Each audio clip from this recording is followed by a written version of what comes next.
Think back to when you were first starting college. You were trying to figure out where you fit in, how to get off to a good start in your courses, and juggling lots of questions. It all may have seemed overwhelming at the time, but you did it.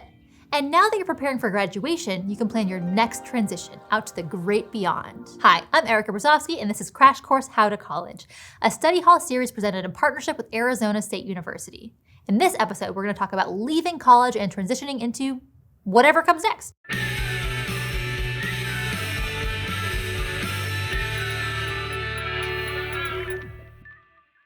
The first question many students have about leaving college and beginning their next chapter is, where do I start?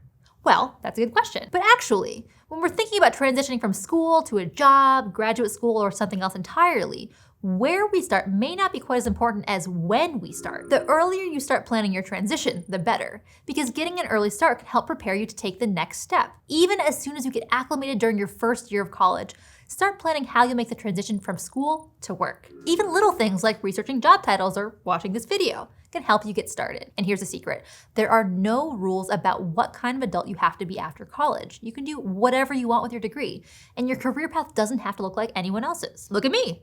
Most linguistics majors don't use their degree to become educational YouTubers. It's important to manage your expectations about what the transition could look like, though. You may not land your dream job right after graduation, but with whatever you decide to do, you'll learn more about what you want and what you don't want in a workplace. So back to the question, where do I start? Let's go to the thought bubble. After completing multiple classes in college, you probably have a pretty good understanding of what your interests are, especially if you also spent time engaging in extracurriculars. But if you're still trying to figure out what your interests are, or if you've done all those things and are now struggling to narrow it down, the Career Services Office at your school can help provide support as you begin your job search. Take Sarah. She's always loved animals, so when she started college, she signed up for courses in biology and environmental science. But she isn't totally sure what kind of career she'd like to pursue. So she asks a career advisor at her school about doing an interest assessment. Interest assessments include a series of questions about your likes and dislikes. Once you complete it, you'll receive a report that includes potential careers based on your interests, and a career advisor can help you interpret your results. When Sarah completes hers, she realizes she's a perfect fit for wildlife conservation. As she looks more into it, she finds that courses in public speaking, environmental law, policy, and research are also relevant since wildlife conservation involves advocating for animals, speaking with lawmakers, and running experiments. Although it didn't seem like it at first, her interests align perfectly with what's covered in these courses. We can make the connection between our interests and our dream career the same way. Think about the ways that your interests align with what you're currently studying in your courses. Are there skills you still want to develop and improve? Talk to an academic advisor about finding additional courses that can help bridge any gaps. Thanks, Thought Bubble. Other things you can do to make connections between your coursework and your career aspirations include connecting with industry professionals, attending industry networking events and conferences, and joining professional organizations. And to maximize how effective these strategies are for you, you'll want to make sure that all of your professional materials are up to date. This way, if you meet someone at a networking event or come across a job you like, you'll already have what you need to apply. What you'll need can vary field to field, but we recommend creating an updated resume that includes your most relevant jobs, internships, and coursework that you can adjust depending on the job. It can also be helpful to make sure your LinkedIn profile and other social media accounts are ready to be reviewed by potential employers, because employers may check your social media to learn more about you. It might mean making sure LinkedIn lists all your relevant information, especially since some jobs use it instead of a resume, or making sure your privacy settings are set to only make public what you're comfortable with. You may also want to consider creating a portfolio to showcase projects you've completed for your job, internship, or class. Portfolios are common in fields like the fine arts, writing, tech, or similar industries where employers like to see samples of your work in order to assess your ability. Even if it's not a required application piece for your industry, having a website or other type of portfolio is a great way to showcase more skills than just what you could fit in your resume or cover letter. Once you've connected what you're interested in to what kind of job you'd like, the next step in your process is to build your experience. You may remember that in episode 10, we talked about gaining practical experience through extra experiences like volunteer work or study abroad. While you don't have to do these things, participating can help you figure out your interests and gain experience to enter the workforce. As you build your experience, it can also be helpful to find a mentor to help you on your job hunting journey. A mentor can be anyone you admire, respect, and want to learn from. You may have more than one mentor,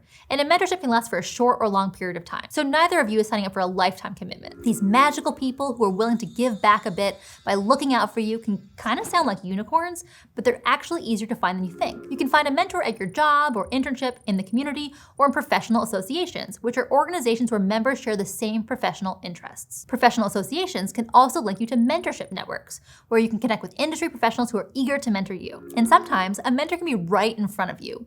Within your major or school, other students, graduate students, alumni, faculty, and other people in your field are all clumped together, so don't be afraid to talk to them. Attend office hours to get to know your faculty and ask about projects you can assist them with.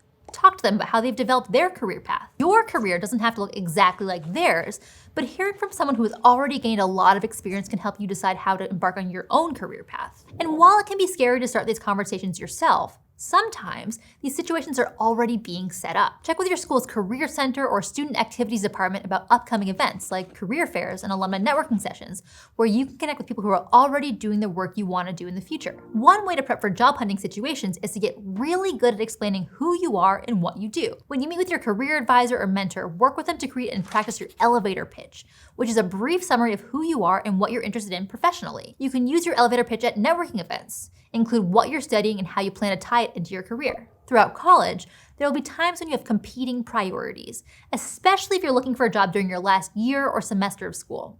For example, exam time tends to be busier because you have to juggle study time with work, family obligations, socializing with friends, and getting rest. During exam times, it's important to communicate with the people in your life. If you have a job, share your exam schedule with your supervisor.